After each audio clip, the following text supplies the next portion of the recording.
okusokera ngira gamwe n'aba comrade abali social media ulobaka bamwe tulwanyisa dictator Yoseri Tibahabulwa amaze emyaka 38 mbuyinza akozesezza buli weapon yenna eyetaagisa okufuga eggwanga okufuga bannayuganda obafuula bawumba tutu ngenda basaba information webeyise mugitwale ng'ekintu ekikulu mugitwale ng'enyisa dictator Yoseri Tibahabulwa amaze emyaka 38 mbuyinza akozesezza buli weapon yenna eyetaagisa okufuga eggwanga okufuga bannayuganda obafuula bawumba tutu ngenda basaba information webeyise mugitwale ng'ekintu ekikulu mugitwale ng'ekintu ekikulu Mr. President manyi kono kwoli manyi mwogezi wa polisi kwali na buli muntu kwali nayisa security alert ku lunaku lwa kutaano sawa zaali 2 nga maze otegera kiba planning okukola nze simanyi program za president yamanyi program ze naye Mr. President mu bantu booliraanye abakuliraanye mulimu ensolima efulumya information kyogenda otambula kyogenda okukola na buli kimu olw'ensonga nti njagala nsooka enduve ku ntono bw'obadde ogenda ewa kanso gye walaze kyabadde kikyo within nga kikyo kuba tekyabadde public naye bw'watuuse n'omaliriza already information yadde yasaturatinze dda ewa Muhoozi Kanyarugaba egenze wa James Birungi egenze wa Christopher Damulira egenze wa Muhoozi ne wa Museveni kati nga kyasi bali balina okukozesa eyo kunyiga publicly ngete wali nsi yategedde nti wafulumyeko kewuno ogenda kewantu quote this Mr. President wagenze secretly nga teri media emanyi nti wagenzeeko ebulindo kira wagenze secretly nga teri amanyi nti wagenze bulindo wa kira kubanga buli tulabula bita president kati ayolekedde jindi agenda neko wagenze na feri tumanyi mu yagekanze bwekanze ngoli bulindo naye bwatuse bulindo nokola bulungi nobera ku mukolo ogutagano yafuzi yabade thanksgiving noyogera bwamaliriza information yadde yatambudde dda mubyo bokwenda kati nga bagera kozesa chance eyo okusema security alert ginakuwa bakunyigire mu kitundu eyo nga teri ategedde nawe kennyini bw'onowulira video eno ojja kikakasa omwogezi wa polisi manyi kono kwoli Museveni kwoli buli omu otudde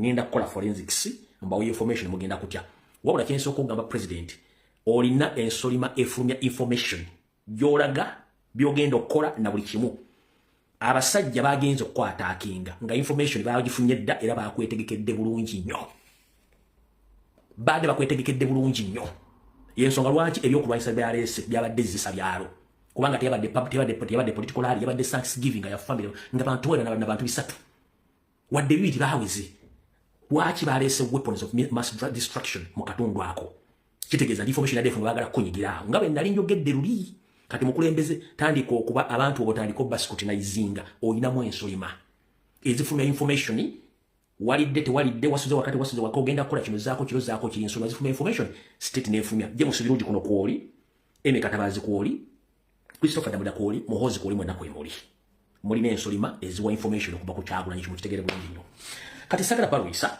kansooke mbazeeyo ko katono nnyo wano mwena abalaba ka video kano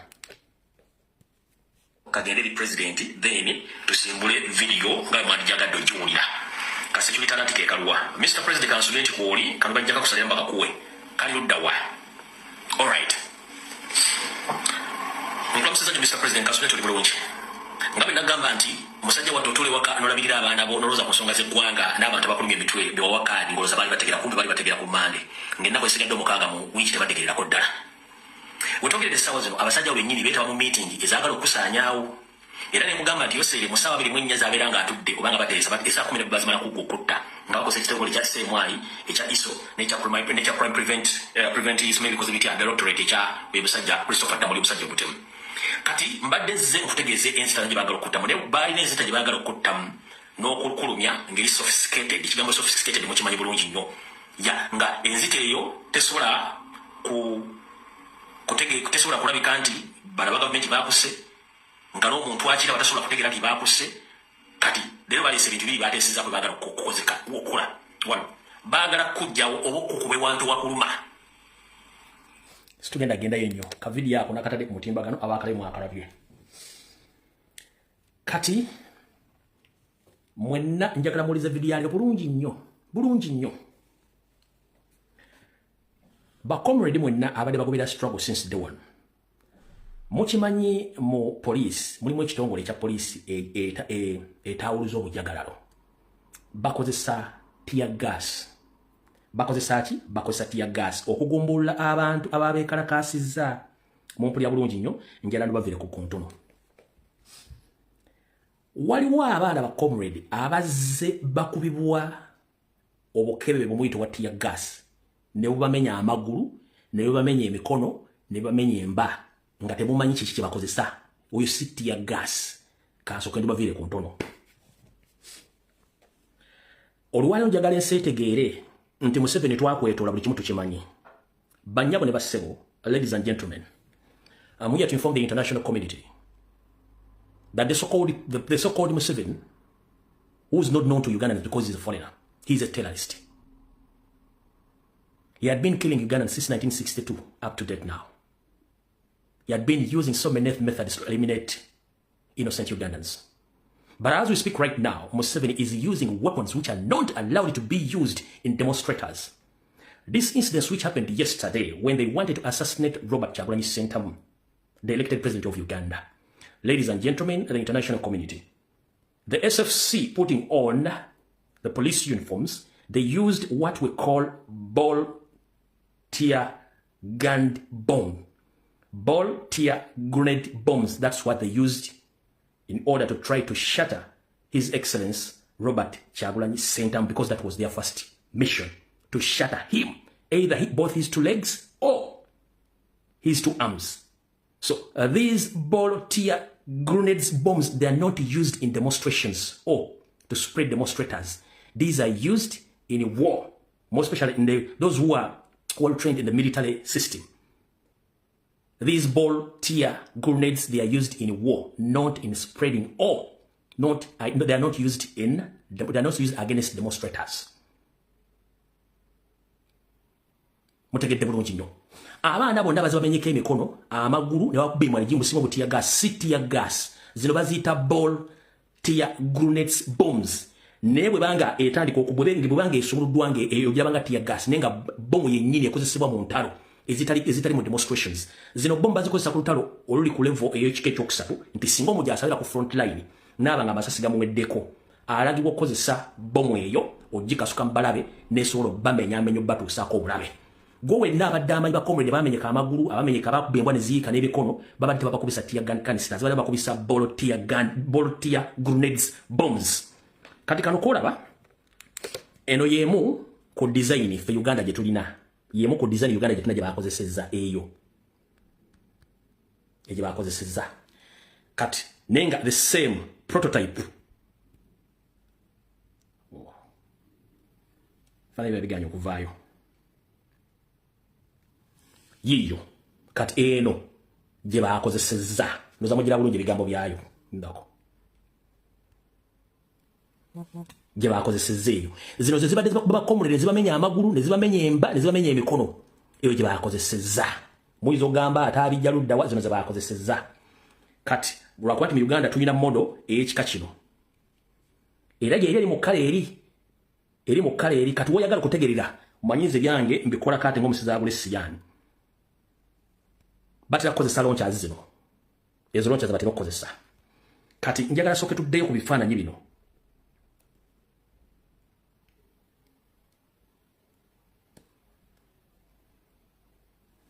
ono gentleman aina launcher eyo ndoza ne kana akantu mukala kana kati ya gas kaina akabulu mukala bulungi nya akabulu akaina mukala bulungi nnyo ako kati katudde kuze bakozesezza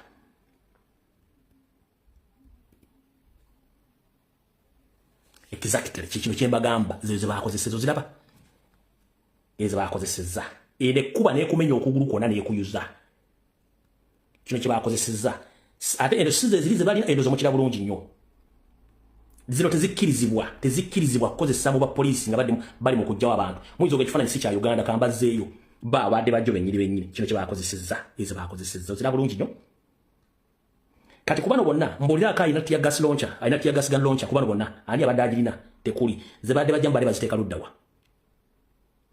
awo tovuddewo ndowooza kati mutegedde abasajja bano badde bakozesa ebyokulwanyisa bino nga tebikkirizibwa mu bademonstrators kati mission yabadde bweti 1 babadde baagala basooke bakuba tear gas bagumbulula abaana bonna then bamale bakozese ball tear grenade balikuba ekyagulanyi then oluvannyuma nga tewali baana omuvubuka ono ajja akola omulimu gwagumalirize ono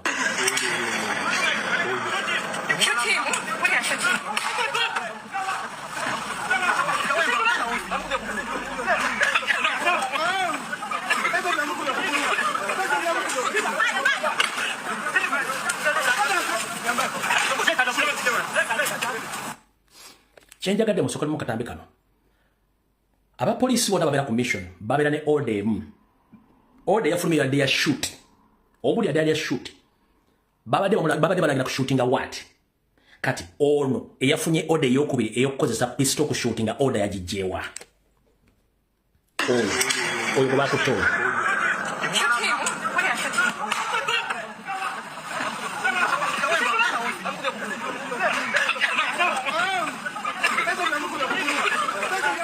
awo tetugenda kulwawo kati wano wenjagala tusooke tugende mu ew'omukulu Kitumwa Rushoke mazo banyonyola bomu zitegedeze bakozesa tezikkirizibwa worldwide tezikkirizibwa ba demonstrators bazikozesa network amugirike bagikwatemu omwami ono jo bapa kusinga amazo okukola obutemu ne bakola ekiwandiko kino wammanga njagala mumpulirize bulungi nnyo tutandise forensics gwe kyoba omanya nga sinatandika forensics Mr. President uliza bulungi nnyo mbadde nga nzija nkugamba nti Museveni within 24 hours ezikola olunaku 12 hours bazimala bateesa kutta abantu abatula mu meeting zino abatudde authorizing assassination plot eno yabadde Museveni kennyini mutabani we n'ajja executinga n'akozesa Christopher Damulira n'akozesa bampuga bona mission bali bagimanyi Peter Mayiga Anita Amongi Eme Katabazi Salimu Sale ne Museveni kennyini babagimanyi meeting ezikutulira okutta zibeera ku CMI offices Embuya zibeera ku ISO offices zibeera ku Serena Chigo gye zitula olumu ezimu zitula mu State House Entebbe endala zitula Nakasero endala zitula ku Papa Paulo mugimanye ye Rubaga mbabudde kati bifo kuno sibona baba sikitu kubali ne Papa Paulo e Rubaga eberako ne ku speaker Anita Amongi ekololo batulayo batula enamasuba kilabu eri between namasuba ne Zana kilabu eno bagitula munnyo naddala bana ba DP Buloko ka DP Buloko ekozesa popopo ne kilabu enamasuba Zana saako ne makaga mpugo olumu ne Serena Chigo kati mbategezza ebifo birungi mbitegedde bulungi nnyo UBC yabadde manyi ku assassination plot eno BBS Telefine yabadde manyi ku assassination plot eno NBS yabadde manyi ku assassination plot eno ba NRM propagandalist abamu badde bamanyi Piero you bloggers n'abamu badde bamanyi mission kati Mr. President njala kutegeeza ogenda kutya mission bwe yalemye okutuukiza kwa Museveni yanyize nnyo oluvannyuma n'agamba nti whoever missed is going to face it laugh because for me I was waiting the good news whether Bobi Wine all his two legs have been shattered or he had been killed and I was ready to control the situation but shattered it was a good move because I was willing to pay each and everything which is needed and I was ready to pay billions in terms of compensation and I was ready to take whoever participated in that plot muchimanya bantu babakwata abatwala n'ababeze emyezi ngeri n'amala n'abata so ye kyamuyisiza bikumanti amagu tebagashattalinze oba tewafudde so ndozo kitegedde bulungi nnyo kati waliwo njana soke tukolere ku bbaluwa eno gye bawandiise immediately nzoke kwata Kitumba Lusoko ono first and foremost mukulu Kitumba Lushoke the new police spokesperson how are you hope you are doing fine I'm here to inform you gentlemen you are not fit to be in that office physically mentally you are not fit to be in that office we would rather prefer to bring back the so-called the great Elijah Enanga because he's so polite, cool and calm. He can convince anyone to listen for his flattery. But for you, physically you are not fit to be in that office. You look too drunkard and you have a lot of feelings which might cause problems. Nomwami Lutumba Kisoke tatekera okubira mu police ne mu office yali mtasobola tenda kyasobola mu kubanga ginnafananga mutambi byogera tebikwatagala. Kati mission byalemye eno gye bakoze immediately nga temaze nakola investigation bawandise bati 3rd September 2024 press statement of alleged of Mr. Kyagulanyi Robert Sentamu bataddeko ensonga ziri musanvu tugenze mu forensics bagambye Today, 30th of September 2024, Honorable Kyagulanyi Ssentamu was invited by Mr. George Musisi, a lawyer, and a Thanksgiving ceremony in the Bulindo Kira Municipality District. The first point is clear and okay. Bagayewati nti omukulembeze gwango Robert Kyagulanyi Ssentamu genda kuza omwezi 3 omwezi ogw'omwenda omwaka 2024 yayitiddwa mukwano gwe omukulu George Musisi lawyer ku mukolo ogw'okwebaza Katonda ogwabadde mu kifo kye e Bulindo kya municipality ey'ensonga esooka atuufu. Ensonga ey'okubiri, Honorable Kyagulanyi Ssentamu participated in the celebration which concluded peacefully nti President Robert Kyagulanyi Ssentamu yeetabye mu mukolo ogw'okusanyukira wamu okwebaza Mukama ebirungi bibadde lawyer Musisi era kwawedde bulungi oli mutuufu kati wano okulya wali ekkoba ne sowaani. When Honorable Kyagulanyi left the venue, he and his team moved out of their cars, embarked on procession up to Bulindo town. That is wrong. Mr. Lushoke, the so-called police spokesperson, Museveni, Mohozi, James Birungi, Christopher Damolira, Eme Katabazi, njala bagamba mulekerawo buno busiru nchiddamu akatundwa kusaba kati when Honorable Kyagulanyi left the venue, he and his team moved out of their cars and embarked on procession up to Bulindo town. That is wrong. Mr. Lushoke, the so-called police spokesperson, I'm here to request you. Can you provide the evidence of the visual or of the video which show that His Excellency President Robert Kyagulanyi Ssentamu, he led the procession as you say. Can you provide with a short video as an evidence to prove your statement number 3?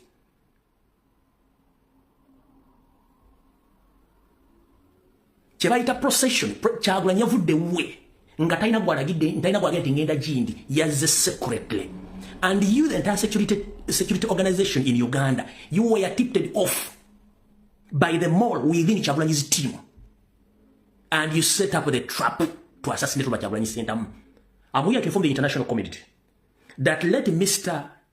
Lushoke, the police spokesperson, Muhoozi Kanyarugaba and his father, let them provide the so-called video which show that Robert Kyagulanyi Ssentamu and his team, they got out of their vehicles and they started moving. Where they left their vehicles if they got out? Where is the visual or the video which shows that? Mulekerawo sirwa mwe. Tugenze maaso. Ekigambo kye bayita procession abasinga ku kyaluzungu. Procession abatakimanyi ono agamba nti president bwe yavudde ku mukolo ogwo ye ne banne bavudde mu mmotoka ngamaze okuva ku mukolo ne batandika okutambuza ebigere nga balina olukalala lw'abantu bangi nnyo nga batambula bagenda e Bulindo mu tawuni. Ekitali kituufu ngambidde Lushoke alete video eraga nti waddewo olukalala lw'abantu olutambula nga lugoberera president era nga ali ku bigere talulina. Tugenze mu maaso tulumuka kusatu. However, the police advised against it despite the guidance. He insisted on proceeding and crossing the road leading to police intervention to prevent the procession.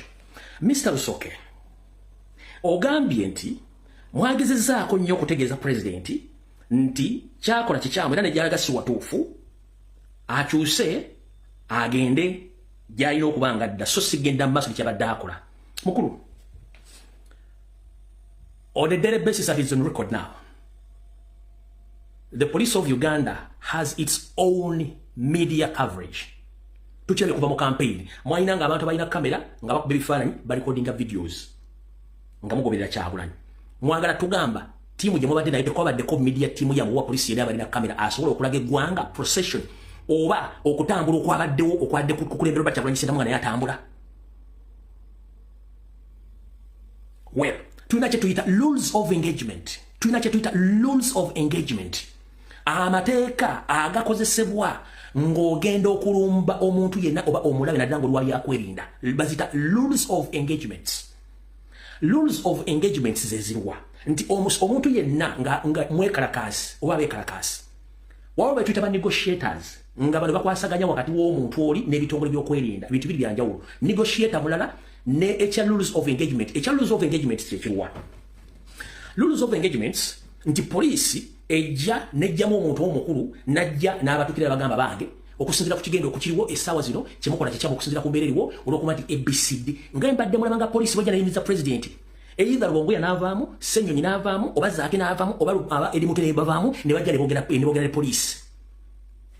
Mwalabyo video yonna nga kuliko wa poliisi eyaze n'atuukirira ttiimu ya pulezidenti ne boogera ku nsonga ezo. Tuli mu forensics. Mwalabyeko wa poliisi yenna eyaze n'atuukirira either security team oba leadership ya NUP yabadde ku pulezidenti oba okutuukirira pulezidenti kennyini. Mr. Lushoke, osobola okutuwa video eyo. Can you provide that video as you stated here in the article number 3 that despite the guidelines, he instead on proceeding crossing the road, leading to police intervention to prevent the procession. Can you provide with a video evidence that you engaged His Excellency President Robert Kyagulanyi Ssentamu and his team about the so-called guidance? Mr. President, we are not fools. We were educated by our parents to explain such things to the public because we know that the biggest number of Ugandans, they are uneducated, but they know. So can you please provide us with the video evidence that you engaged? Rules of engagements. Before any security personnel or police or military officer to engage any enemy. But first and foremost, those procedures, they apply during demonstrations or in a rescue program. So we are talking about the procession Katumba Lushoke mentioned here in article number 3. Osobola okuleta ka video ngoto. Munjogeza oluzungu lwange lungi. Nozungu twalutereka twaluvako dodwogera. Kati gwe tutumba Kisoke, mwe mutulidde okujja oluzungu mmanyi tutumanyi kwogera. Oluzungu tulumanyi lwakuba twasomesa basajja Baganda nga tebagala twogera luzungu. Tulumanyi bulungi nnyo lwakuba twagala twogera. Kati mukulu, twagala otunnyonnyole ebintu byoyogeddeko kubanga you didn't engage anyone because you had your mission of shoot and kill. That's why one of your commandants ordered shoot. Kaka kudile one.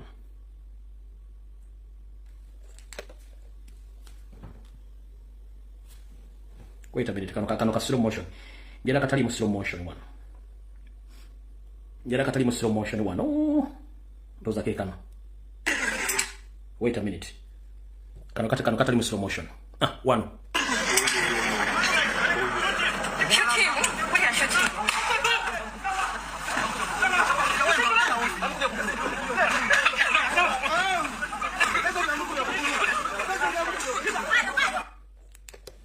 So one of the commandants, he ordered that shoot. Was that the engagement you are talking about in Article 3? Kati, akagenda okujjayo amazima matuufu. Kaakano wano wammanga. Kaakano wano wammanga. Baakatukwatidde bulungi nnyo. Mulyoke mutegedde bano abasajja tubasobola mu kuanalizinga issues zino abantu bategeere.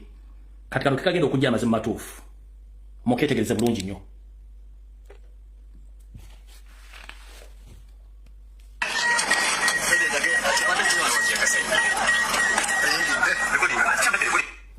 So, before I play this video, Mr. Lushoke, you said that the elected president of Uganda proceeded with a big number of followers. Nkusabye olete video laga big number of followers teri okubanga kwabaddeko bantu bamukumba bimwasoso okukuba ne mmotoka muziteeka wansi mu video gyengedde okuzanya wano. Abantu ababadde ku ttiimu ya president bokka abatawera na 30 ababadde ku atawera na 30 bemwakubye mu video eno. Njagala ondagemo omuntu yenna ow'ekitundu ekyo eyabaddewo yaga nti yaddazze kulaba president oba kutambula president. Eno video kati ngendo balaga buli kimu.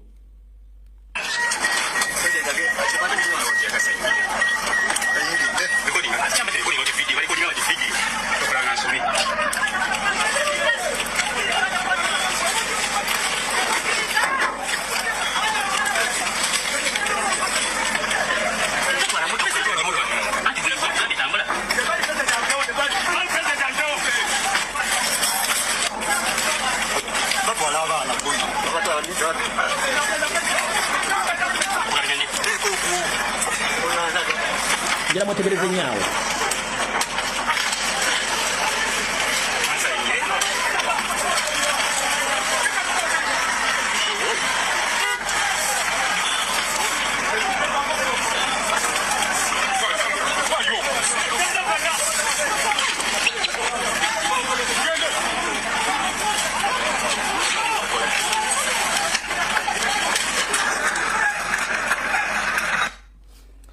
So, Mr. Lushoke and the entire police and SFC plus 7 animals, all of us will know that when you are engaging someone, you need to confront and you talk. But for you, you order to shoot.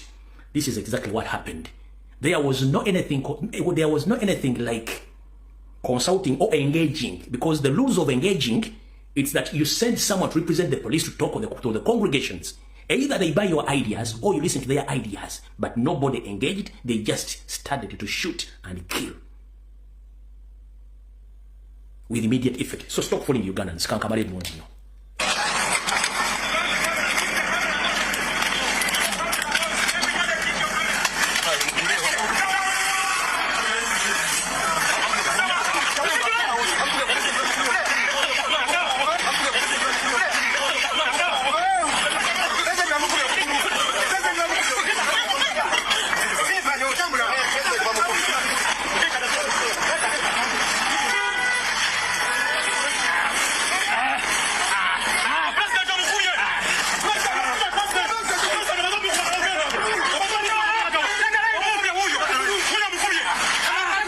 Okay, obusingo bungi mwabulabye. Kati wano wenjagalira okubuuza mukulu Lushoke ne ttiimu zammwe zonna. Okwe kwabadde okwogera n'abantu boga nti waddewo procession. Ogenze maaso, tudde wali ka video kali. In fact, nakano kali clear. Naye nga sinazanya ka video kano. Njagala mukulu Lushoke tugende bulungi nnyo. N'ebbaluwa eno tugende mukati mu katundu akookuna. Ogambye bw'oti. During the ensuring, it is alleged that he sustained injuries. Police officers on site claim he stumbled while getting into his vehicle, causing injuries, where Honorable Kyagulanyi Ssentamu and his team assert that he was shot. This is the police statement which was issued yesterday after the incidents.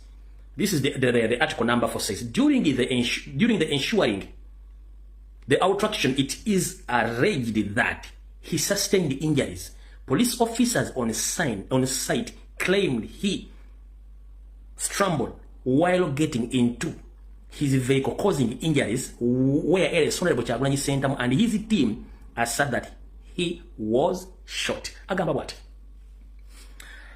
Nti mukugezaako bano abaami abadde bakola okugezaako okuziza president mukavuyaako mu president yasirituse ekigambo kino stumbling mu Luganda kwe kusirituka, yasirituse n'agwa oba ne yeekosa ekyamuledde okuviirako obune. Naye ye ne ababaddewo abapoliisi bamugambye nti ono yasirituse busiritusi era kyekyamuviiriddeko okufuna obuzibu obwo, so si nga bwe bagambye nti bamukubye oba akubye essasi.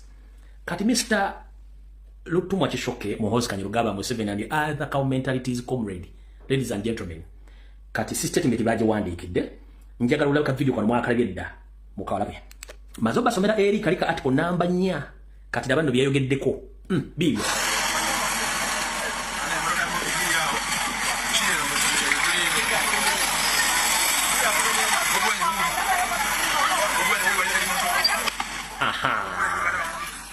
Chenjagala ono kiyagambye nti the police on site alleged that he was shot.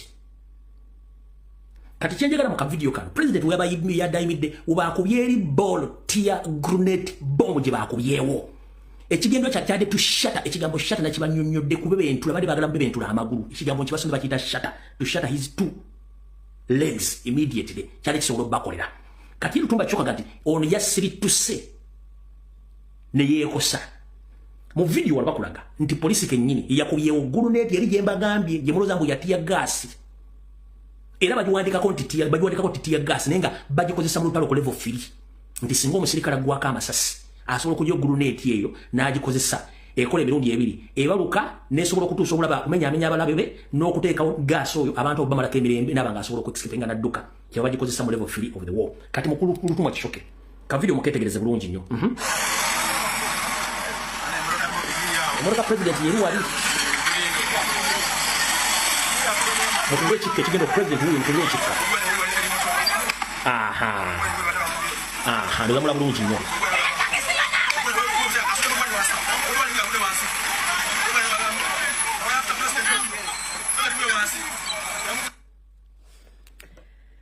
Alright, kati mukulu Lushoke, these are your statements. These are your statements and you will answer you yourself. Ekikanso kemala okujja obulimba buno. mubadde mu panic nga mukyusa statement to the extent ogenze n'ogamba ku Radio Simba video evuddeyo nti baakasusa amayinja. Bwe tuba tukola forensics tukuwa obujulizi ne tukuwa ne reference. Lutumba Kishoke aleese video nenga video gyaleese tekwataganirako ddala na kitundu kiri kya bulindo bakulidde president. Njagala mwetegereze then muleke mulabe video ze mbazanyira video ze. Linda kubanso kenza nyezo statement ze yakoze. So kuli statement ze yakoze. There are social media videos circulating showing or where he appears stumbling and apparent tear gas near his car. All those we must. It would be strange for police to watch a video footage on a social media platform and draw a conclusion. We have not descended to such levels. No. Akugambye nti waliwo video ezitambula ku mutimbagano nga ziraga Robert Kyagulanyi Ssentamu yasirutuse n'agwa naye ate oluvannyuma ne wabeerawo omuko ogwanyose. Naye video ezo tebagenda zigenda kubanga za social media balina okuddamu okunoonyereza okumanya kyokka wali mu kiwandiiko akugambye it is alleged by the police on site. Nti abapoliisi abadde kusatu bamugambye nti oli yasitambulinze yasimatuse n'agwa yaserere n'agwa. Ate onagamba tagenda kukkiriza video. Tugenda mpola. Mwenja bafunisa olubuto musaaga. Njabba nyonyogera njabba bafunisa olubuto. Tugenze ku statement number 2. We got from the officers at that material time was that they saw him stumble while getting into his vehicle. On the other hand, his team and himself and a number of people said that he was shot. Yes. So his team said he was shot, but for you, you are claiming that he wasn't shot. But you said again that the police on site said that he's trouble. Nenga ate, o commander yabadde okuserega shoot. Kati wano video gyolese yegenda okumalego yemukibya. Nze njabba nyonyogera museke ate nga mukaaba mbaabye. Eno video gwogirese nga mugirese na mugisa social media. Naye remember ogambye nti temukolya ku video za social media. So temwabadde na timu ya media covering incidents no police. Remember the entire police when they came to set a trap to kill to assassinate Robert Kyagulanyi Ssentamu, they didn't come with their media team to cover each and everything which took place there. But the same gentleman today in the evening he came out with a cooked video which shows that for them they got already the video which showed that Robert Kyagulanyi's team, they are the one who started the commotion to the extent that they throw stones on the serving officer, which is wrong. So the video which I'm going to show you right now, it doesn't reflect with what happened in Bulindo. This is another area which they came out cooked to show the public that it was the same incidents. Bana abasajja babbi. Kati labo no mwami. Njira mtuneka video kano. Ngenda kuzanya ka video kano. Mulabe embere yabadde wali Bulindo. None bizimbe street za tulagira konti bakubye wa amayinja. Ulira. Incidents of stone throwing. Now nobody captures that. That is what precisely nobody wants to talk about. They want police to keep quiet and swallow the accusations.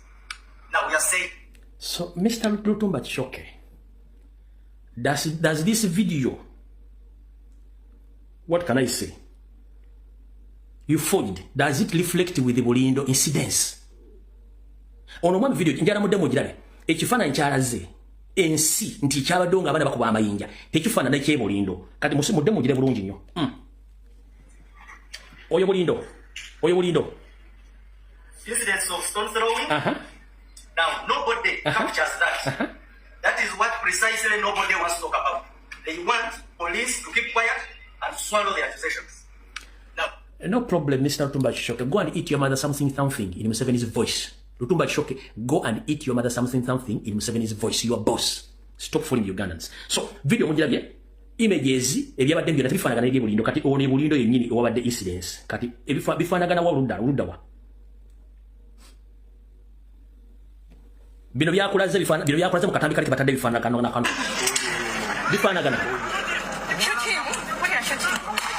bifaanagana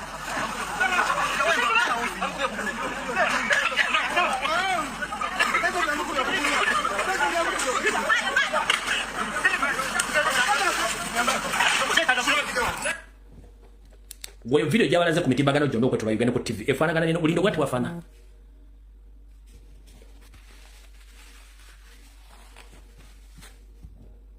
Kambazanyire na kali kenyini mukalabe.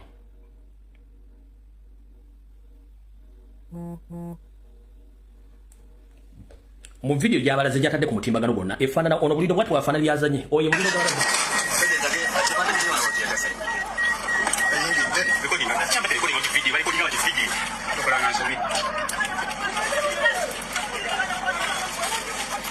video gyabalaze ku mutimbagano gyabalaze nti evidence bakuyamanya bwe tufaana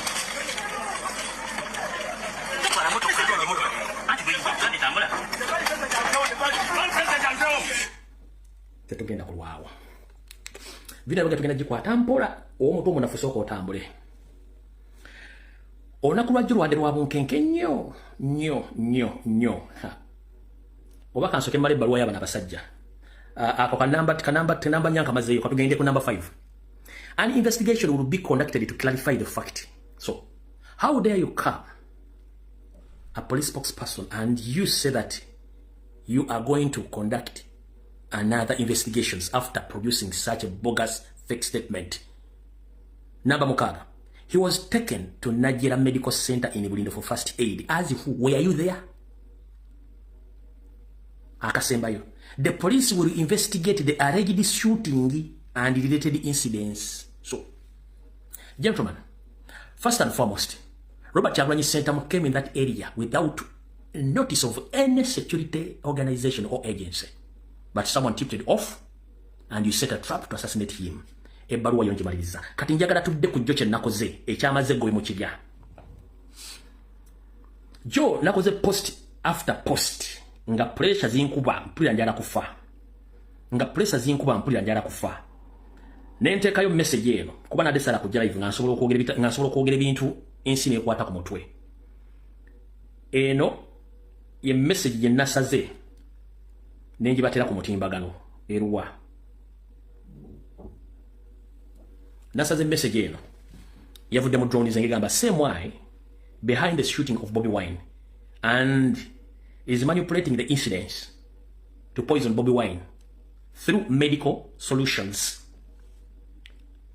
Kati basindisa abasajja babo kati Mr. Rushoke, if you say that Bobby Wine stumbled and injured himself, why did you send off from Zambia referral hospital? Yes, someone stumbled, injured himself. That means you're less concerned about the incidents. So what aspired you to deploy heavily and which led to block all the roads which are heading to Zambia hospital? What? If you say that the man injured himself or stumbled himself, why did you deploy and shield off from Zambia referral hospital? Can you tell the international community? Cow mentality. You are unfit to be in that office. Mohoz instructed the entire security bodies, including CMY, SO, Crime Intelligence and the police, plus SFC, to make sure that they intervene with immediate effect to take over Zambia hospital so that they can tamper with the medical solutions, which is visible, evidently, because we have each and every evidence to prove that. Mupogeza oluzungu twali tuteleka tugenze maaso. Era tukyali mu kabaluwa kali kenataddeyo. Ne bangamba tell Eddie Mutwe and Bobby Wine security team to be very vigilant. Ne kagenda maaso. Eddie Mutwe must open his eyes widely. Same way has just sent 3 assassins to finish Mr. Bobby Wine through the ongoing treatment for the shooting. For the shooting, he has to encounter this evening. Kati banyabo ne basebo. Butwogera ebintu bira abantu baganta lumutwogera tusala mugambo. Mu video nabagambe basajja bameka? Mu post gina kuzi abadde basajja bameka? Linda katono. Nabagambe basajja bameka? Mu post gina kuzi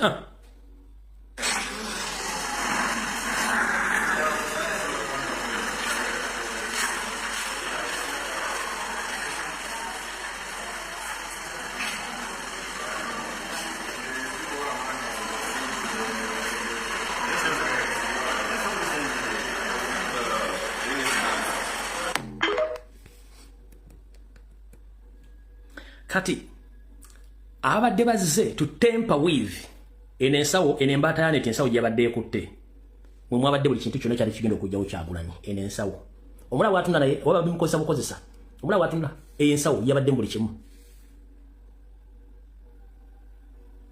yabadde buli kimu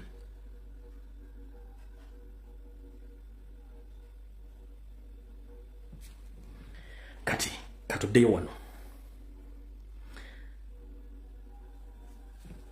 olwaleero basirye ku masimu. We have to finish him. You have to finish him. Kati nina kintu kyenze mbasomesa nti Museveni oba agenda okutta omuntu asooka kusiringako off ddwaliro n'agoba buli muntu yenna, but unfortunately njala kubaza bakomrade baganye okuva ku ddwaliro. Njala kubaza mukyala Babi Edi Mutwe mwenna bakomrade abadde okuprotectinga president n'eddwaliro ly'ensambya. Kyali misiza abasajja bano kutuukiriza mission zaabwe naye era balemeddeko kubanga all along muhoozi abadde communicatinga bakole kye basobola okujja omusajja oyo. Kati mu kimutategedde nti n'olwaliro lwennyini muhoozi ye kennyini abadde ayagala kwetuukira naye n'agamba kansindika ettiimu yange ekole ekintu kino ekimalirize ekifulumiza president ensambya tawonye esiga nti awonye ategedde nti abasajja badde bagala kuyingira mu ddwaliro bamalirize omuzannyo awo badde bagala kuyingira mu ddwaliro bamalirize omuzannyo awo n'abagamba no munkoleko kimunkola nzire ewaka bino ebigambo bya Joel Ssenyonyi Luupu abaddewo ku ddwaliro si byange wela mpulembeze tumukomezaawo ewaka olunaku lwaliwo ku makya abasawo bamulongosezaamu obupapajo obufragments obwa teargas canister obwabadde busigadde mu kigere obakubye teargas canister eyo bwavuddemu bulungi naye olw'embeera ya security ebaddewo nga abasecurity abali mu ngoye za leeya asazeekaawo balemedde ku basawo babagamba mutuwe medical records z'omukulu twagala okusira ne bagamba ekyo ekikkirizibwa ne mu mateeka agabafuga ng'abasawo zinakwera ne mukyala we kijja kuzibawo naye ne bagezaako okuyingira ekisenge kyabaddemu ku mpaka abaana ne babalemesa neero ne bagezaako tunasaba abasawo bakisoboka okuddayo ewaka obujjanjabi busigadde abufunire ewaka kubanga wakiri waka abeera ebitsefu kubanga wali saawa yonna oba oliawo babadde bajja kumenya bayingire ekisenge kyenga tumanyi kigendererwa olyanga bagamba nti twatandisa eri obanga balinga abaagala okwongera omukolako obuvune tetutegeera so abasawo ne bakkiriza nti engeri obupapajo obufragments gye babugyemu bamusiibule obujjanjabi busigadde abufunire ewaka ku mbeera nti twagala ebulire bannansi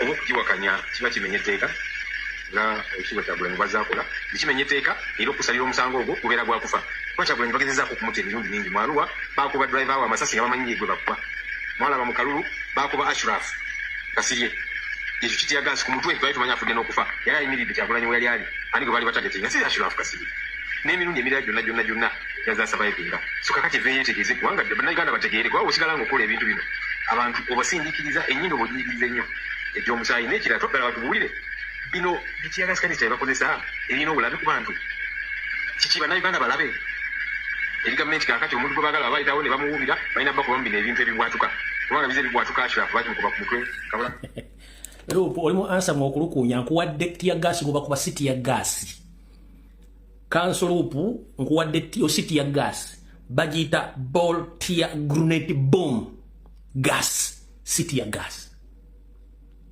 bazikozesa mu level 3 mu ntalo kati Museveni zikirizibwa mu kugumbula abantu zikirizibwa Museveni zaakozesa genda ogobera abaana bonna be bamenyeeka amagulu be bakubye emikono be bakubye emba ne ziyiika bakozesa zino bomu naye nga ziringa teargas zibakozesa so kasitana ukitegedde mbadde muzigobera mutegedde bulungi nnyo kati si ekyo kyekikulu kyembagamba nti bwe tujja tugamba nti wadde security alert please mbasogedde ku gwe mbanjogedde ku bubaka bw'ensindise gwe okujja ngo nti okolera state agandi security alert tozaagala okolera ani mukulu okolera ani ffe tulisikinga obulamu bwaffe okujja okuwa information tulwana ne state tetulwana naawe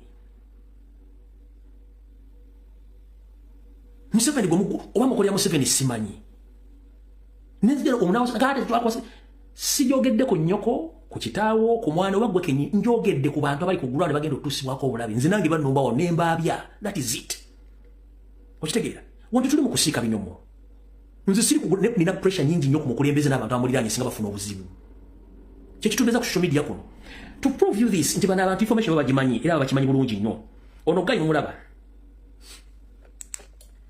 kino mugenda kusooka mulabe eno gye bayita radio call muzimanyi bulungi nnyo radio call eyo radio call abagimanyi obulungi radio call yebeera center of information eri bonna abagenze ku mission radio call kwe kuyitira message n'ekigenda okuddako omuntu singa afuna private call kitegeeza aba afunye special order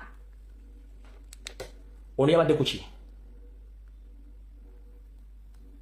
eno nti buli muntu yabadde commission asobola okumanya information ono eno radio call eno bwefulumirako information abapoliisi abamu bayinza okufuna information eno okwetoola ebitundu byonna n'abatali mu mission bategeera kati bw'afuna private call ngeri personal aba afuna order.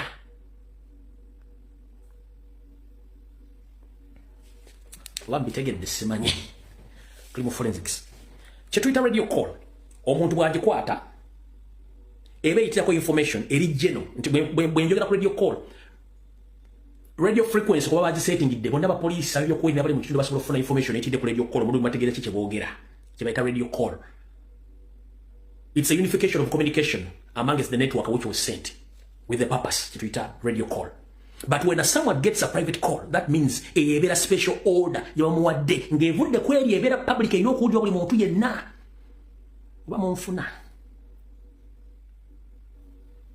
boba simanya ebintu bino nabira bigina abali mbekwendesa bali mukutakula mtu baga kino ekiyayi ne bakino siri kiyayi sebo bintu abisoma tubale kabule sibu tunatani ko bakola kifujo mujja tegeera kati njala mutegeere bana abasajja ekyo kibabaddeko omulabo oyo message weyita kuno owa police abatamayi butembo genda kubera maaso abomanya bweyita ku simu ebera special order.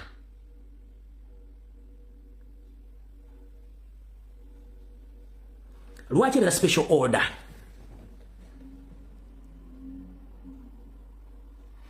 Guy yajjeo pistol from nowhere. Kati njala mudde mutulia katambi kano guy ngajjeo pistol nga ne commandant we abadde amutwala ayinza okubeera talina pistol but ono guy yajjeo pistol kitegeeza bafunye special orders ono kwe kujjeo pistol.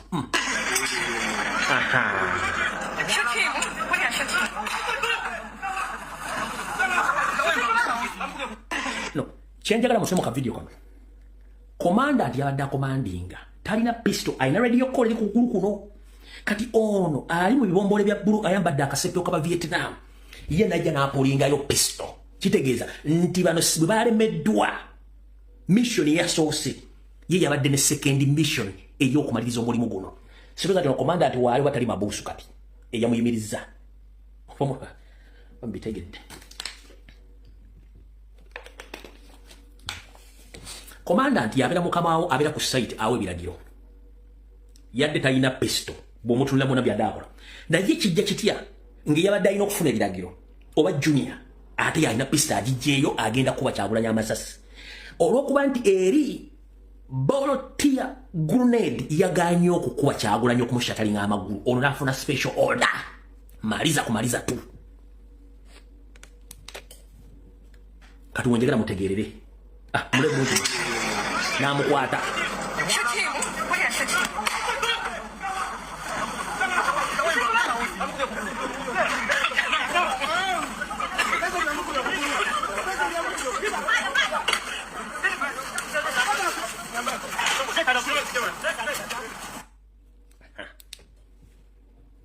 zamutegedde bulungi kale mu butongole saagala nnyo okubalaga bintu bino kubanga bisigadde bwe babitegedde nze maze okukola forensics wange obategeezezza buli kimu kitegedde bulungi ng'ekyabaddewo kati kambalagayo ekintu ekirala mukitegeere mu operations zino mubeeramu abantu abali mu ngoye eza bulijjo be basinga okubeera deadly kati bano abantu abeera mu ngoye eza bulijjo incidents emala okuvaawo nabasomesa abasajja oba ttiimu ebeera mu poliisi gye bayita ya forensics kyembadde ndi mukola forensics yekuŋŋaanya obujulizi nabagamba nti Museveni bw'aba agenda okutta asindika agenda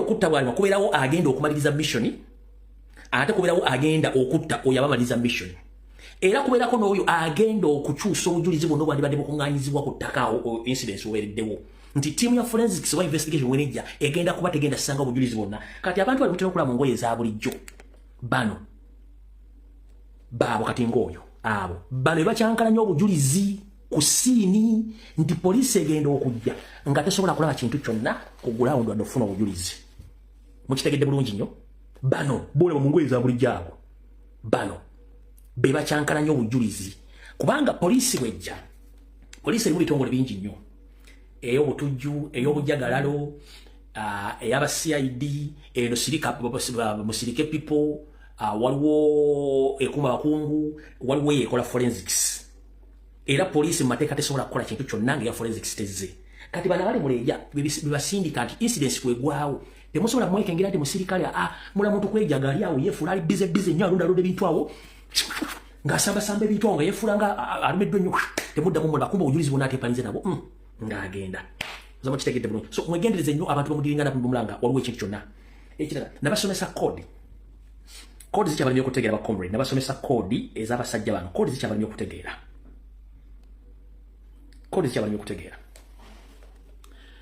abasajja bano olumba beera n'otulevu tuno oyinza osanga abasajja banna mu kitundu kyekimbola nga balina otulevu tuno oyinza osanga abasajja bambadde engatto y'emu nga zifaanagana oyinza osanga abasajja bambadde empale ekika kyekimu kodi endajja mutanabuuka ye kodi y'omutwe guno oyinza osanga abasajja banna bonna bali mu kitundu kyekimu batemu naye nga bonna bakapala batumpalaata kati ono yabadde n'obutwa oyo omu mumula tumpalaata mula bulungi nnyo ababiri bonna bano batumpalaata tekuli alina nviiri bonna batumpalako eyo bayita kodi mu security eba kodi for them they can easily identify themselves kyono nizo kuba simenga tazo operation yemu but this is the code kubanga bazubaswa mugenda ku mission muino okubanga you can identify yourself using such and such symbol kali bazo kwamba denga toyemu ngazifanagana bazo kwamba empane ngazifanagana oba jacket ngazifanagana oba otulevu tuno oba ngembiri bazisaze konza mu kitegedde bulungi kali bano bonna abaze mu dwali yesterday kwaddeko omuyanga tasaze ko nviiri oyo ye awe tuyita ba Lakers kadne kimwagala kibanyonyole nakyo mwagala kibanyonyole kale kamubalage oh no ono yabadde n'enviiri oyo oyabadde atudde nga alinga ataliwo those are we call Lakers they are lacking the situation batulira embeera okwekengera ani aluleeta onaze ono yani kikyagala okukola betuita abalekinga bikigaba kita Lakers those are Lakers oyinza okuba oyinza ganti bayi informant mu lulimi lwabwe bayita ba signalers they signal you kati ono bano mu police ne mu SFC ne mu CMI these are Lakers yenga ze kusoka kusoma mbeera they are laking around ndozo bula badat nudde okitegeera era kyopala bagenti badde bagezaako nyo forcing themselves no kubreaking ogenda mu dwalyo they are laking yokuleking ebintu bisimu nabitegeera so muza mutegedde bulungi nnyo kati police CMI buli kimu buno bakaba mubuse bengere ku information endala kwe muli kuno ne kansoke mbuyise international community butegeere then ndio kentegeeze mu ba police. I'm here to inform the international community, more especially all the international embassies which are situated in Uganda, that we Ugandans, we are facing a situation in Uganda whereby we are led by the foreigner, the so-called Museveni. Hope everyone you've gathered the data, you know Museveni is not Uganda, and his entire family, all are coming from Rwanda. That's why they kill Ugandans without mercy. They are using weapons of mass destructions, including poison.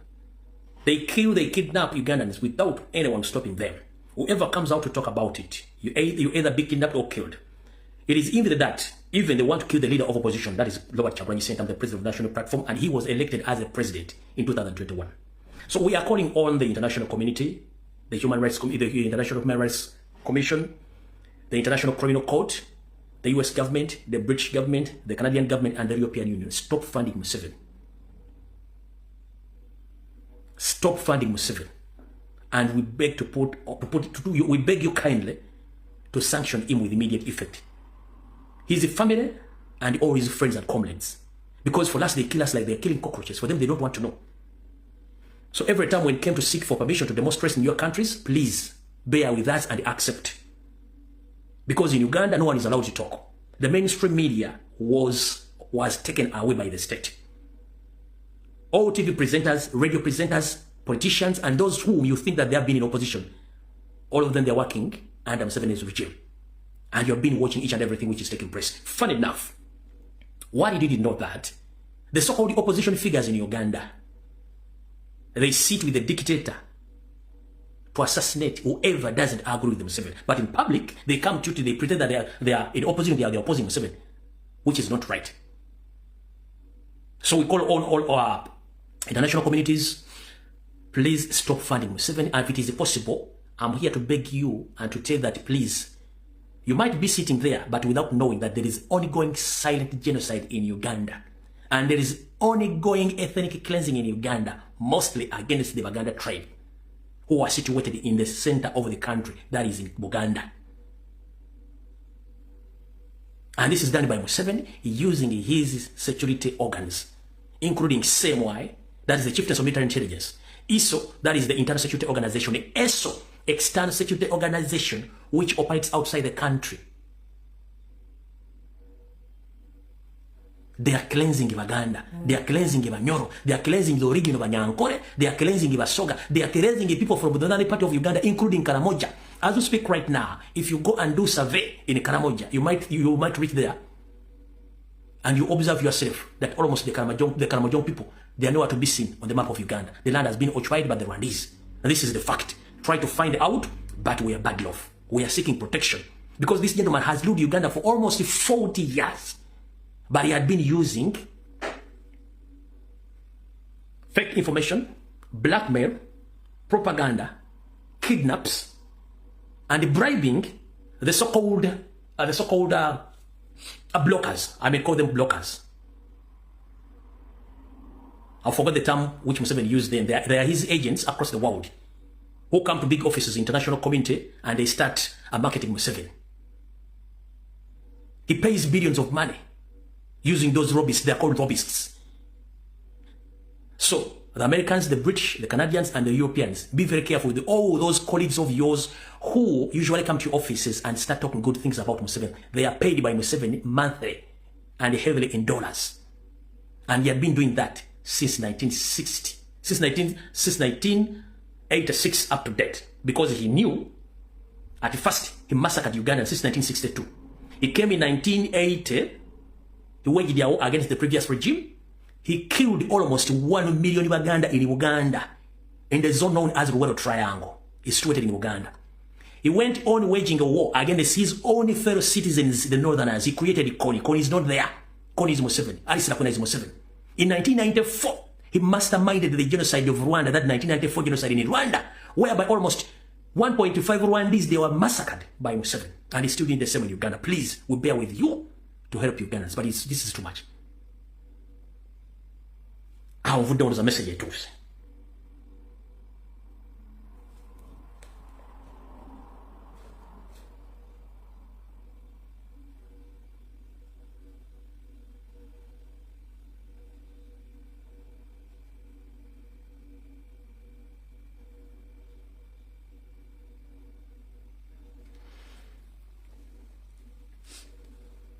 So, as I was addressing the international community, I'm going to play this video of one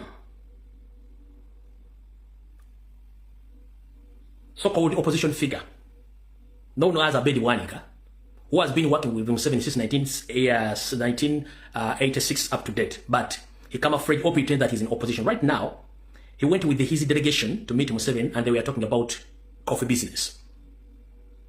But these people, they sit at night and discuss how to assassinate Robert Kyagulanyi Ssentamu. Eno video mwizo kwati mwajina biko omukulu ono yasituse n'agenda wa Museveni ne banne okwogera ku business zaki z'emmwanyi nga ddi abavuga batwala Museveni okwogera ku business n'okuddukanya eggwanga. Kati party twetandise.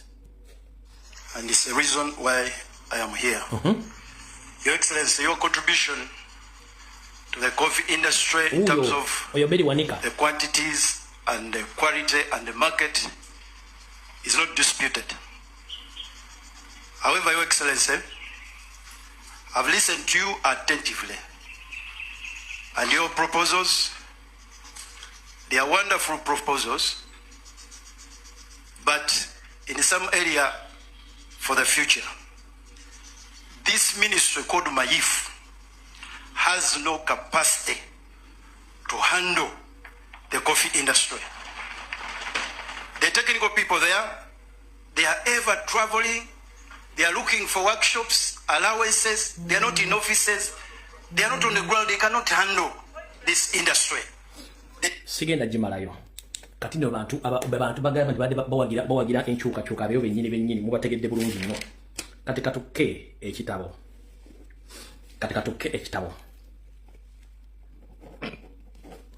Muno Museveni kwoli aba UPDF mwena kwebali. Electoral Commission kweli mugenda kutya. Consulate Mr. President Kyagulanyi Ssentamu kwoli n'abaagala enkyukakyuka muwulize bulungi. Which ewedde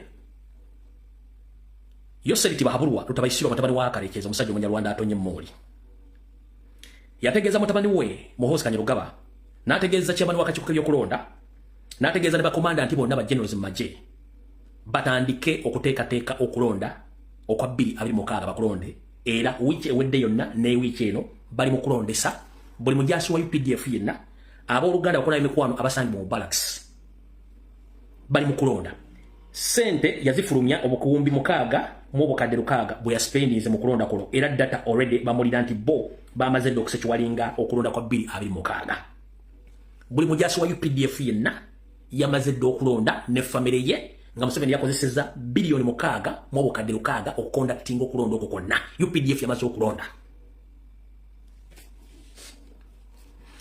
I'm here to inform the international community that after several meetings you held with Museveni warning him not to change any kind of electoral reforms in Uganda, whereby he was proposing to use his NRM agents in opposition to bring a bill or to table a bill in the parliament so that they change on how to elect the next president by using the member of parliaments. So again, he resorted to his old ways of leaking elections. As we speak, Museveni instructed his son, Muhoozi Kanyarugaba, that is the CDF, and all army commanders across the country in all barracks. They instructed all the serving UPD officers and their families and the chairman of the Electoral Commission, that is EC, to conduct elections in direct. And they have already done it. This election, they started last week, and they're going to be concluded by, I think, tomorrow or today across the country. That means that UPDF, they were forced to elect Museveni by force, and the data has been complied by the EC. That means that election leaguing, they have already started in advance before 2026. Mukitegedde bulungi nnyo.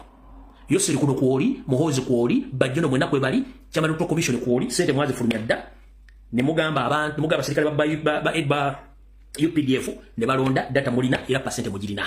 Kino kyemwagadde okujjawo nti babaganye okozesa system zaabwe ze bali mu planninga olwokuba nti luli UPDF badde bawozi mu kulonda.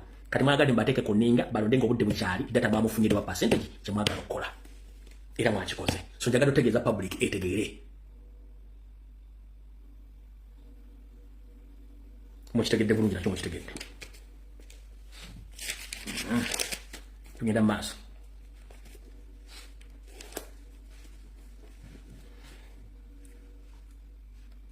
Munteekateeka namutayika kyetubaddeko wiiki ewedde nga tuli ku bampembe abaagenda mu mambuka ga Uganda okutwalayo nti bateeseza abantu b'omu ggulu ensonga ezibaluma ensonga z'omu ggulu ezimu bannayuganda baziyita leader of opposition Joel Ssenyonyi ne National Unity Platform. Mukama yeebazibwe kankiddemu. Anita Amongi, Muhoozi Kanyarugaba n'abantu abalala bonna ba NRM baatula ne bateesa nti bagenda okubba ssereza eggwanga ne basalawo nti batambuze parliament mu bitundu ebirala ebyenjawulo. Parliament bagisokeza mu Northern Uganda nga baga nti baagala bamanyi ebizibu mu bannayuganda mu mambuka ga Uganda. Wabula ekyewuunyisa ensi nti ekisinga okuluma bannayuganda mu mambuka bakiyita leader of opposition era nga bakiyita Joel Ssenyonyi, ekiddako bakiyita National Unity Platform. Mukama yeebazibwe. Atalina volume osimu giri starting eddemu ojja kufuna volume. Mukama yeebazibwe. Ekyatwala parliament mu mambuka ga Uganda okuteesa ku bizibu by'abalugwala n'abalala baliyo. Bakiyita leader of opposition ne National Platform. Bye bizibu mu bannayuganda bali mu Northern Uganda. Mukitegedde bulungi nnyo. Betuyita ba abakulu mu bitundu ebyo omuli bannaddiini omuli Archbishop asangibwa mu kitundu ekyo wattu yagaanibwa okubeera ku mukolo ogwo. Lwaki baamuganda okubeera ku mukolo ogwo gwa parliament? Mujjukira bulungi nnyo nti Archbishop w'omambuka eyo y'omu ku bawakanyi buli bw'enguzi mu ggwanga. Yawandiikira Ssaabasumba wa Kampala n'amugamba tageza n'agenda ku Thanksgiving ya Mpuga ne Mapuga Masaka kijja kuba kyonoona eddiini yaabwe n'okuloosa nti ekkanisa y'Obukatuliki yeetaba mu kulya enguzi. Oweekitiibwa Ssaabasumba wa Kampala Paul Ssemwogerere n'atagenda ku mukolo ogwo. Anita Amongi n'anootinga ne Mapuga ne balootinga wansi. Kati olunaku lwatuuse ng'abakulu bano bahereda balina okubeerako mu meeting zino ez'okuteesa. Babagambye, please, you are not invited here. We are in politics. Let the Kaisari things be for Kaisari and let the God things be for God. So we are here for issues of Kaisari, not for God. You come any other day later. So bwate munaddi union bamukozeko revenge olw'ekintu ekyo ebyakaisali n'ebyakatonda byakatonda bamusibira ebweru kati kwe kusindika enkweze ngeno gye bayita lumu ey'emitiana lumu yani lumu mwana wattu abaseko mu njubate mumanyi njala okubaza mukama katonda sikumanyi bw'ofaanana oba oli mukazi oba oli musajja kankuwe saluti mukama katonda nkwebaza lwaki nkwebaza oyina enkola yo yatotta kibeti nga tonna kigende nyandusu twali mu calculation ezitukuba ntulonda kyangu spending simple filu ya fugana tusobola kudda Uganda nga twagala Kyagulanyi afuge eggwanga era nti mulonda ebitono 5 n'afuuka n'awangula akalo Museveni n'akabba n'akawamba n'atagenda mu ntebe.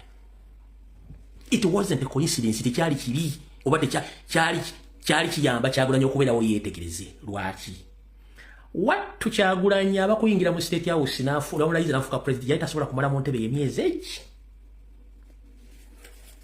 Kyagulanyi yali tasobola kubeera mu state house okumala emyezi egi lwaki Kyagulanyi yalina okulonda cabinet egenda otwala eggwanga mu maaso. Cabinet yali mu kubeera mbaani tunulira bali mu FDC, nulira bali mu DP, nulira bali mu NUP, nulira bali mu UPC, tuleba MPs bamwe bonna, tuleba politician. Singa yali alonza abantu aba Segona bampuuga ba ono w'ekira municipality ono omusajja Omunyarwanda w'Emijaba nga balonze batadde mu cabinet. Kyagulanyi yandibadde asabadde emyezi 3. Bandibadde bamuttirawo dda. If at this particular moment is not in the state house, bamulaza akataffaali. Things happen for reasons. Or things happen for reason. Ebintu bigwawo lwa nsonga. President mulamu lwa nsonga. Nawe oyina essimu, oyina buli kimu, oyina amaaso, buli kimu okiraba. Kyagulanyi yandibadde asobola okusurviving emyezi 3.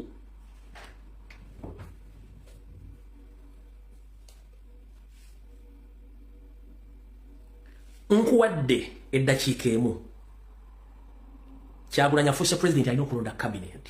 Yali agenda ekifaananyi mukina bulungi nnyo abantu bamanyi bannabyabufuzi be yali agenda okulonda mukimanyi bulungi nnyo Basemujju Nganda Bampuuga Balukwago Basegona Baanyaawo bonna ne ba parliament bafa banupa bamu yali ajja balo bateeke mu cabinet yandibadde asurviving.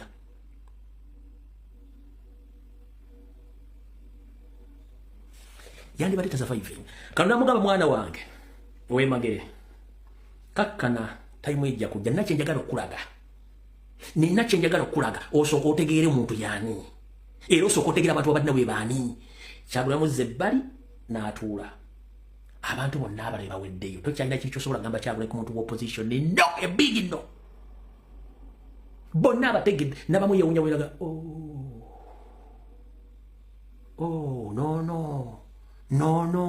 no nga tamanyi.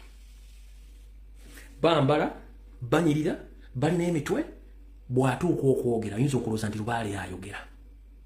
Balina enge, balina enkwe, balina effutirizi ku muntu. Muza mukire bulungi nnyo ekyandibadde kituuka omusajja tubandibadde bamutte. Kati buli kimu akitegedde tokyalina kyosobola muga ku bantu population bonna abamanyi. Mukama yeebazibwe muza mutegedde bulungi nnyo awo tuvuddewo. Ekirala kikino wattu teweekooya saagala weerumye mutwe. Buli lw'otegera munnabyabufuzi ofuna emirembe era omanya gwani obuyinza bwo era omanya lwaki Uganda ibadde tekulaakulana.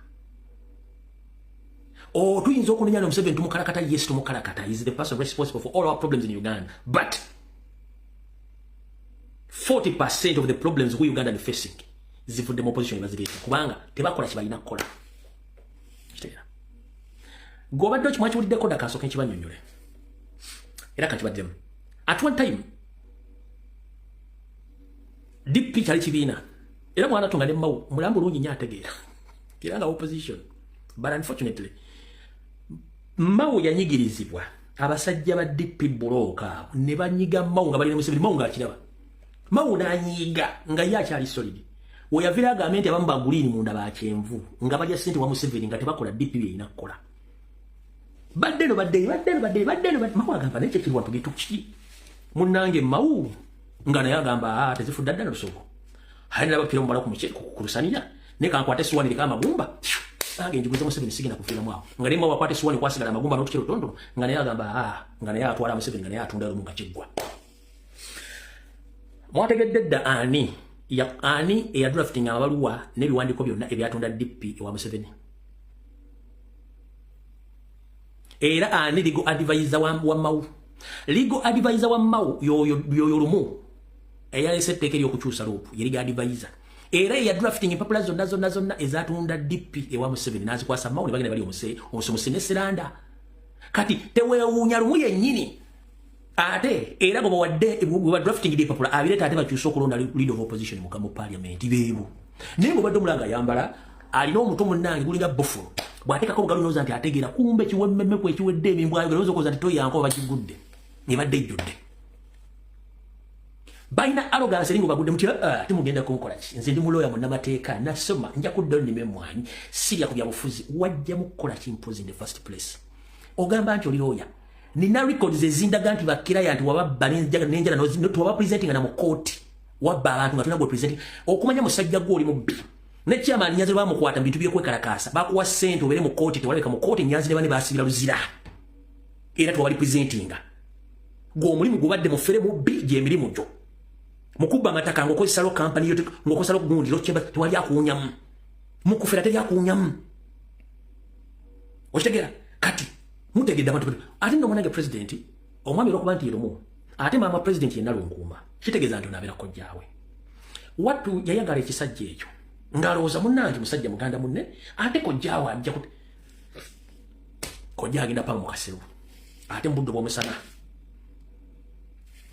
nga president afunaga ne kiki kino mbadde mulabanga kojja wange mulabanga munnamateeka ategeera Tinka chapa byokase mbudde bwe mukiya tewali mazzi ndi kubegera tambuze empitambi yaabwe bagenda bapamapa eggwanga nali unye busibwa abantu kati bano bebamu kati mutegedde oyo yawandika ebiwandiko byonna byatunda DP nabikwasa Mau kati era yatandise okukola ki yali mu kuwandika ebiwandiko bigenda okujja leader of opposition bebo mubamalidde mbatege mutegedde kati buli gwe mulabanga avudde mukube mugale mugende mukama webazibwe tumulabe tumutegedde tolekana toyomba tumutegedde mutegere nti obuyinza buli mbante buli mu abasajja banoonya bifo tebanoonya kulembera abantu bakukuyakunya ggwanga as long as nti yafunye ssente ze kiba kimala awo tuvuddewo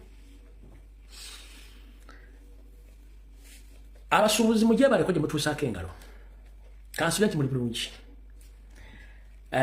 mbaagala nnyo of course naye ekizibu kye mulina temwerabira nnyo lwaki mwerabira nnyo kamba jukizemu wano katono mbawo information ya mwenamwe mbavyo kubyo kola na bingi bile bigamwa byogera nga muri kololo sebo muzeyi watandika nnyo okuleta system enyigiriza omuntu asembayo nze omuntu wa bulijjo ku bino byonna era n'omukulu wa commission ajja najja kugambaawo nti your excellence omusuubuzi ono akaayana si asasula omusolo ogusembayo nze njagala oli omuntu owa bulijjo. A few moments later. Kenda kulumi abasuubuzi mpaka kuwulira bubi. Blanket ya mitwalo 10 wano bagikuguza etaano. Chinatown yasazeewo etuddize bakasitoma okuddiza kuba mwoyo. Tuze ne ssente temulowooza nti byabwereere. Kati mwagambye dda mutuze kola amawulire ssente tuze ku shopping.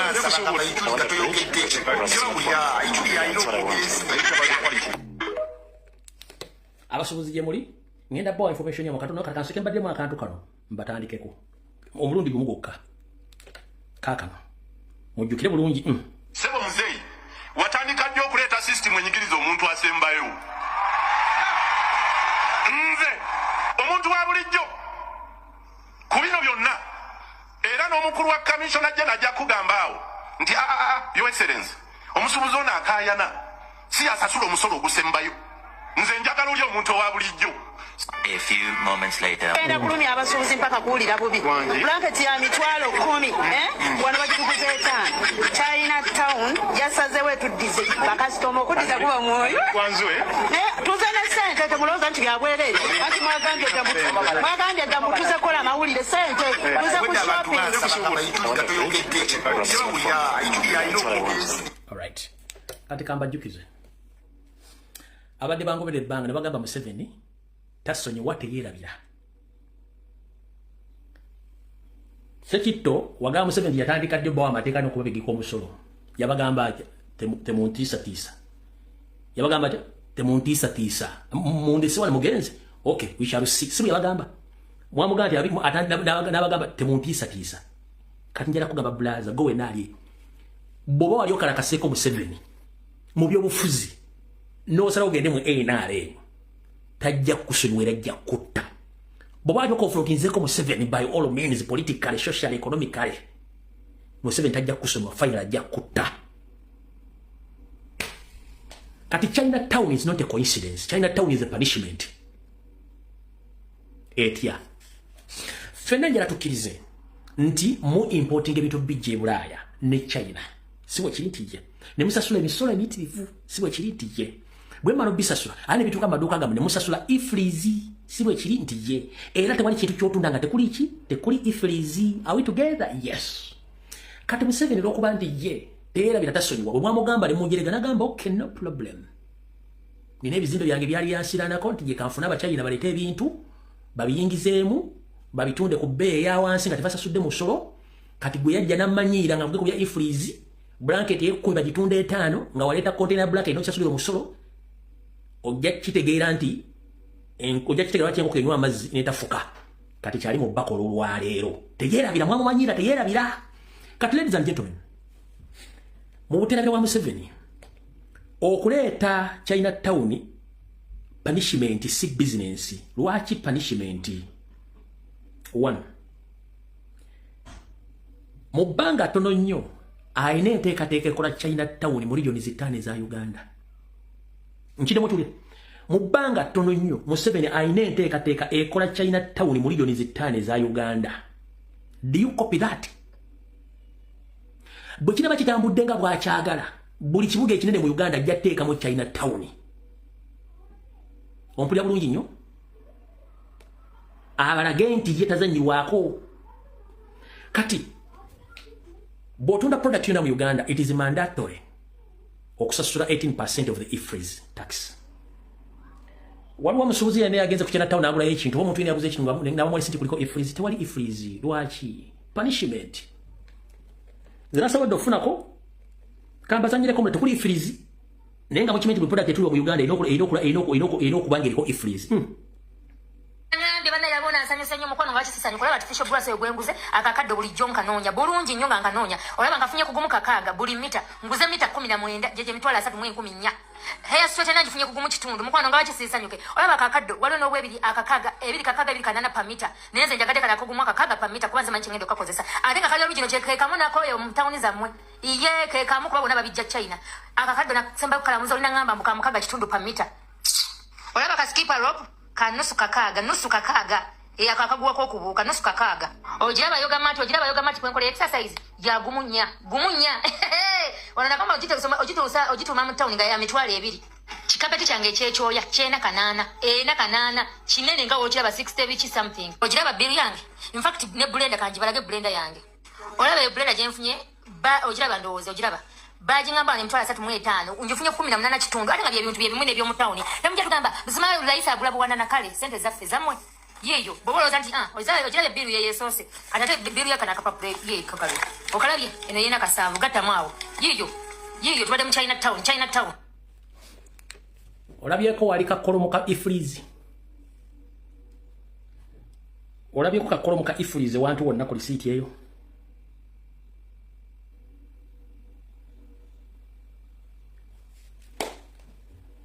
mpuliriza bulungi era njagala nkwate bulungi nnyo loya lwa munyindo olwekula weka lwaki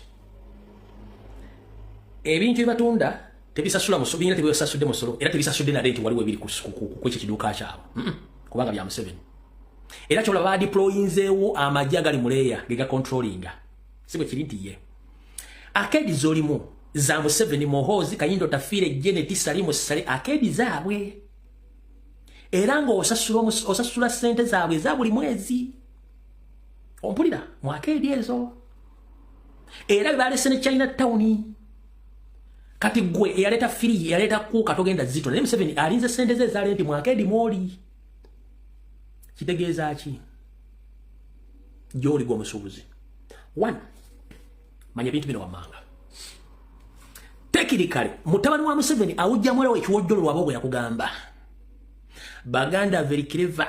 We've tried to fight them economically but they can survive even at a little money but we must find a way how to pull them out of business by all means. So oyinza okuwa investing million 5 mu capital mu business naye okimanyi nti bw'ona omala emyezi 3 nga totunda ng'osasula rent 1.7 omutuula mu capital. Are we together? Yo China town ngeyongera okutunda the same products zereeta era zolina kitegeeza with the time to come every after 3 months bafulumya model of the products kitegeeza within the period of 3 months stock gwolina agenda kubeera nga ali outdated oba out fashioned kiti stock milioni 5 oba 6 ziba zifudde. Who cares? He doesn't care. Automatically akujja mu business nende munakimanya ate dizize olyo musasula lete babaddengawo nga bangamba mami bwenkula njagala mbere w'amagye mami bwenkula njagala nnyingiza amagye ngamba ebyo tebiriimu ssente baana bange njagala mubeere bwe muti njagala mubeere bwe muti. Naye mukulembeze w'eggwanga bw'akyogedde nenzijukira mu nsi z'Abawarabu gye twabeerako ne tukolerako ebbanga. Ensi z'Abawarabu ezo muziraba kangereze ku nsi ze nali ngenzeemu era ze mmanyi. Ensi z'Abawarabu ezo muziraba abaana abalenzi be bamala secondary anti bo bamala secondary babatikkira. Be bamala secondary nga tabannabongerayo ku university oba ku college gye bayita university college nga tebannatuukayo eyo. Omwana omulenzi basooka mutwala mu training omwaka mulamba. Omwana omulenzi basooka mutwala mu training omwaka mulamba ne bamala mu training omwaka mulamba ogwandibadde ogwa university ffe waffe waka gwe tugamba muno omwaka gwa university bo bamutwala mu training omwaka mulamba gyamala okuva then n'alyoka ayongerayo kyayagala okusoma oba ayagala kubeera dokita oba ayagala kubeera musomesa oba ayagala kubeera ki naye nga training y'amagye oba eya poliisi agiyina so that nti eggwanga bwe lituukamu ekibaawo buli mwana ayina omulenzi asobola okulwanirira eggwanga lyabwe. Ffe nno mu Uganda munnange ekitaliiwo fe omwana okuyingira amagye olabanga bwaki ekisooka babatta ekisooka omusala teguliimu ekisooka ki kikyengezaako okutegeeza nti mubalaba abaana abalenzi ab'Abawarabu. Njogera ku nsi ze nali mbaddemu sijja kwogerera mu Amerika sijja kwogerera Bungereza gye sitalinnyangayo wabula njogerera mu nsi z'Abawarabu. Omwana omulenzi olumala secondary ngali myaka 18 19 bamutwala ku course ebanga course omwaka mulamba ku training. Kati nno n'omukulembeze w'eggwanga kyagezaako okutulengeza ate mu kirinde bwakwata entebe bwakwata obukulembeze tugenda kwekanga nga buli mwana mulenzi atuuka mu egyo emyaka alina okuyingira amagye. Ekintu ekyo nno pasita yakyogeddeko ndowooza abasinga bwe mujjukirako vidiyo ya pasita gye yakoze 2 days back 2 days oba 4 oba 1 week yakyogerako n'agamba bannange okusoma amagye kitwetaagisa buli mwana yenna okuyingira amagye kasita oba ng'okyali mwana muto buli ekituuka mu ggwanga oba osobola okukirwanirira oba osobola okusituka olwanirira eggwanga lyo oba mukitegeera kye babeera bategeeza nti omwana bw'oyingira amagye mu egyo emyaka oyinza okuba nti nno oyingidde n'osoma ne bakutrainingako n'oba nga tobyagadde n'oweeyongerayo ku by'oyagala. Abamu bagasigalamu n'abeera nga yeekyayagadde ye ne basigala nga bamutraininga mu training esingako ku eri. Gy'oba olaba singa mwegendereza nnyo ennyumba z'Abawarabu ezisinga zonna zirimu emmundu.